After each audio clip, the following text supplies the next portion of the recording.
নমস্কার, আমি রাখি। আমার নতুন আরও একটি ব্লগে আপনাদের সবাইকে স্বাগত জানিয়ে আজকের ব্লগটি শুরু করলাম। কেমন আছেন আপনারা সবাই? আশা করছি ভালো আছেন, আর আমরাও ভালো রয়েছি। এখন বাজে সকাল 9টা। আপনাদেরকে সাথে নিয়েই ব্লগটা শুরু করলাম।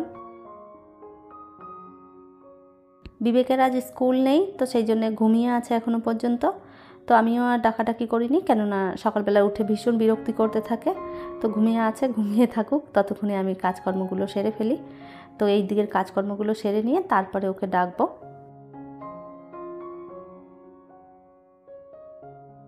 প্রতিদিন সকালের কাজ হলো চারদিকে যে জিনিসপত্রগুলো ছড়িয়ে ছিটিয়ে থাকে সেইগুলো আগে জায়গা মতন রেখে দিই, কেননা জিনিসপত্র এলোমেলো অগোছালো থাকলে ঘরটা একদম দেখতে ভীষণই বাজে লাগে। তো যে কারণে সবার প্রথমে টুকটাক জিনিসপত্র যা ছড়িয়ে ছিটিয়ে ছিল সেইগুলো জায়গা মতন রেখে দিলাম। ঘর গুছিয়ে শেষ করা যায় না, চারদিকে জিনিসপত্র একদম ছড়িয়ে ছিটিয়ে থাকে। তো এই যে সারাদিন জিনিসপত্র গোছাতে গোছাতেই মনে হয় অর্ধেকটা সময় চলে যায়। তো যাই হোক, কিছু তো আর করার নেই। ছোট ছেলের ঘর হলে এরকমটাই হয়, যতবারই গোছাই না কেন চারদিক ছড়িয়ে ছিটিয়ে পড়ে। সকালবেলা ঘুম থেকে উঠেছি অনেকক্ষণ আগেই। তো ঘুম থেকে উঠে চা করে খেয়েছি, ড্রেস চেঞ্জ করে তারপরে টুকটাক যে এদিক সেদিক কাজ ছিল সেইগুলো করেছি। সকালবেলা ঘুম থেকে উঠেই কাজে লাগতে তো একদমই ভালো লাগে না, মনে হয় যেন একটুখানি বসে তারপরে এই দিক সেদিক মোবাইল ঘাঁটি, এই সমস্ত করতে করতেই অনেকটা বেলা হয়ে গেছে। প্রায় ওই 9টা বাজে। বিবেকের স্কুল থাকলে কি হয় যে সকালবেলাটায় তাড়াহুড়ো করে কাজগুলো হয়ে যায়, কিন্তু বিবেকের স্কুল না থাকলে মনে হয় যেন হবে, পড়ে রয়েছে, থাকুক, করব ধীরে ধীরে। তো পেছন থেকে তাড়া মারার তো আর কেউ নেই। তো সেই জন্যে ধীরে সুস্থে যখন কাজগুলো মন হয় তখনই করে নিই। আর এই তো অনেকটা বেলা হয়েছে, 9:30 মতন বাজে। এরপর বিবেককে তুলে দিতেই হবে, কেননা এরপর ম্যাম আসবে পড়াতে। তো ওকে তুলে দিয়ে তারপরে ওকে রেডি হতে পাঠাবো, তারপরে বিছানাটা তুলবো। তো এই যে টেনে টুনে সকালবেলায় তুলতে হয়, একদম ঘুম থেকে উঠতে চায় না। সকালবেলায় এরকম ঝামেলা করে ঘুম থেকে ওঠার সময়। তো কী কষ্টে যে ওকে ঘুম থেকে তুলি সে তো আমিই জানি। তো এই যে বিবেক চলে গেছে ব্রাশ করতে, আর আমি এরপরে বিছানাটা একটুখানি ঝেড়ে পুছে নেব।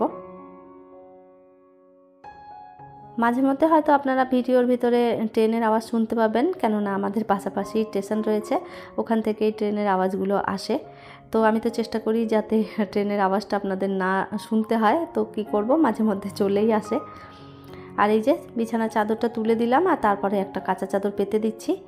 বিছানার চাদরটা অনেকদিন ধরেই পাতা ছিল, তো ভাবলাম আজকে চেঞ্জ করে দিই। আর এই যে একটা ধোয়া কাঁচা চাদর পেতে দিলাম। আর এই তো এইদিকের ঘরটা সুন্দরভাবে গুছিয়ে নিয়েছি, আর ওই দিকের রুমটাও ছড়িয়ে ছিটিয়ে রয়েছে, ওইগুলোও পরিষ্কার করে নেব। আর এই তো বিবেক বসে বসে বিছানায় খেলা করে, তো সেই জন্য সমস্তটা বিছানার উপরেই পড়ে থাকে।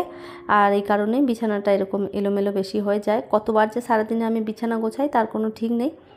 এক্ষুনি গুছিয়ে যাব, একটু পরে এসে খেলানা ঢেলে চারদিকে একদম ছড়িয়ে ছিটিয়ে রাখবে।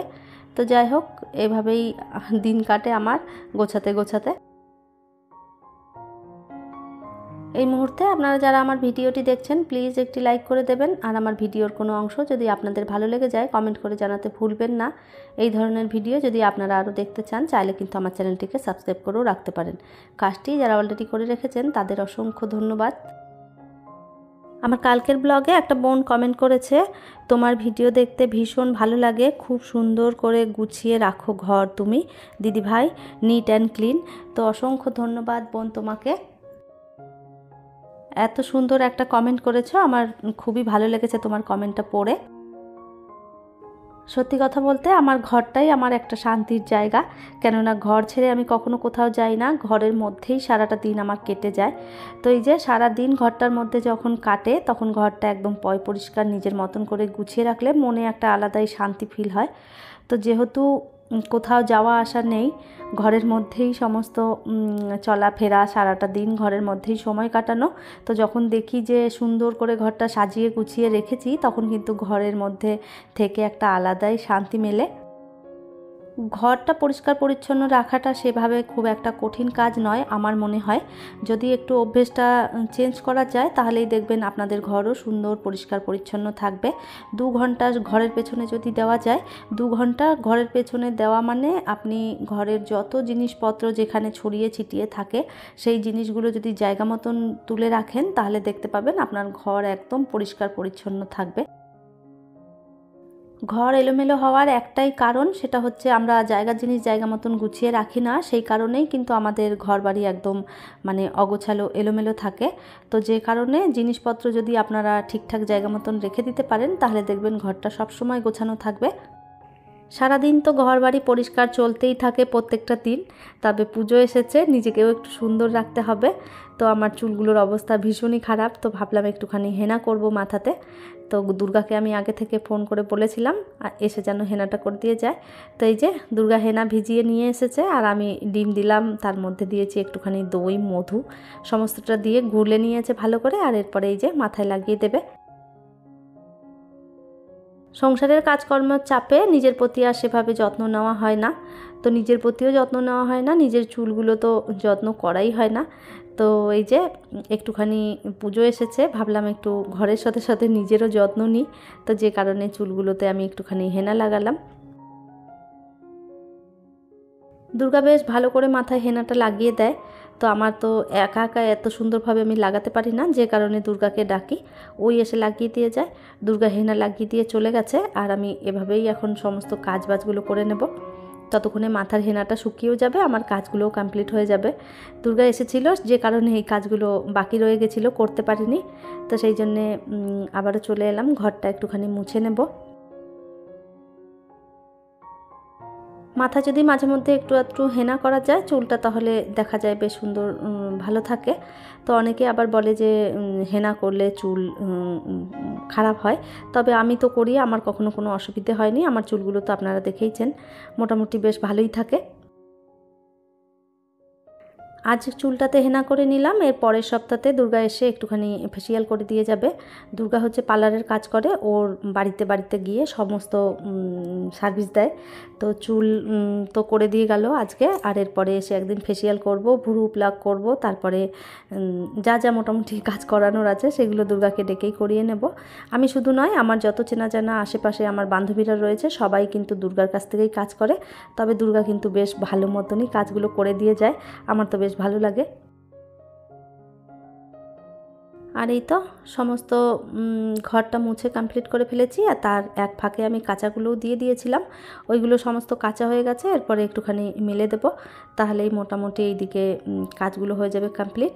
কিন্তু এখনও প্রচুর কাজ পড়ে রয়েছে, বাসন রয়েছে কতগুলি বেসিনে পড়ে, সেইগুলো ধুতে হবে।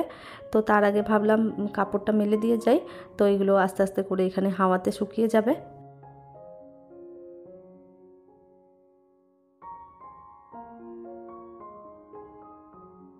আর ওই তো কাপড় চোপড় ওইদিকে সমস্ত মেলে দিয়ে এসেছি, এরপরে বাসনগুলো ধুয়ে নেব, তাহলেই হয়ে যাবে সকালবেলার যা আশিবাসি কাজ সেইগুলো।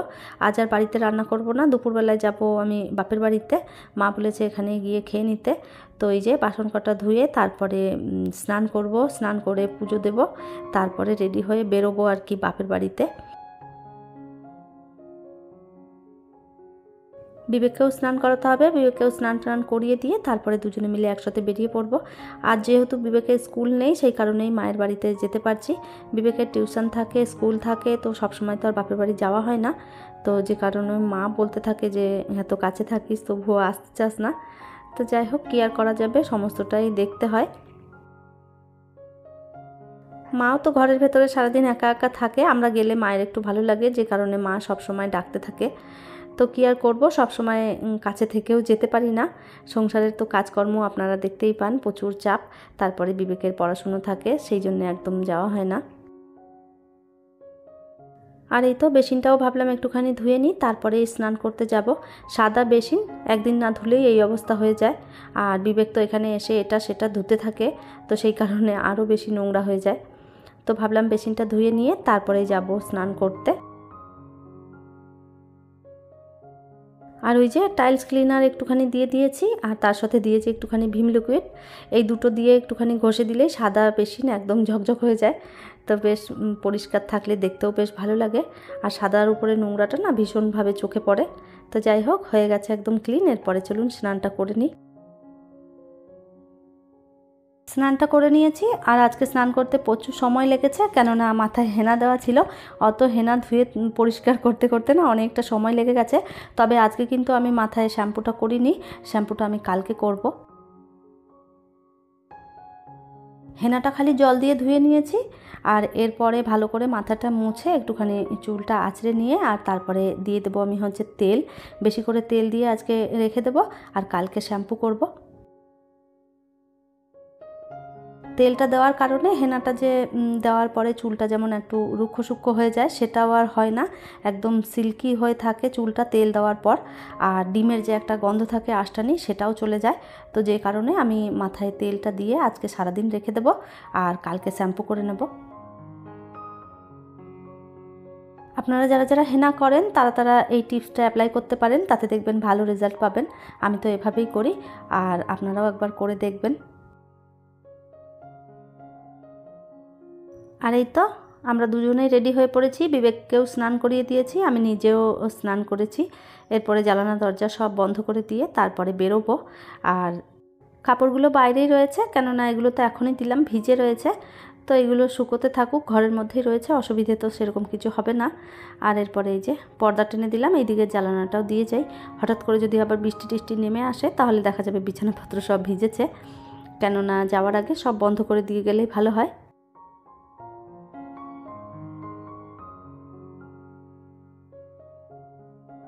আর এই তো পৌঁছে গেছি বাপের বাড়িতে অনেকক্ষণ আগেই। তো মায়ের সাথে বসে একটু গল্প করলাম, আর এরপরে এই যে খেতে বসেছি। তো মা আজকে করেছে মোচা, আর তার সাথে মাছ ভাজা, এদিকে রয়েছে টক শাক, আর তার সাথে করেছে কলা আলু দিয়ে মাছের ঝোল। তাহলে চলুন, আমার আজকের ভিডিওটা এই পর্যন্তই। ফিরবো নতুন ব্লগ নিয়ে, ততক্ষণের জন্য সবাই ভালো থাকবেন, সুস্থ থাকবেন। আবারও দেখা হবে নতুন একটি ব্লগে।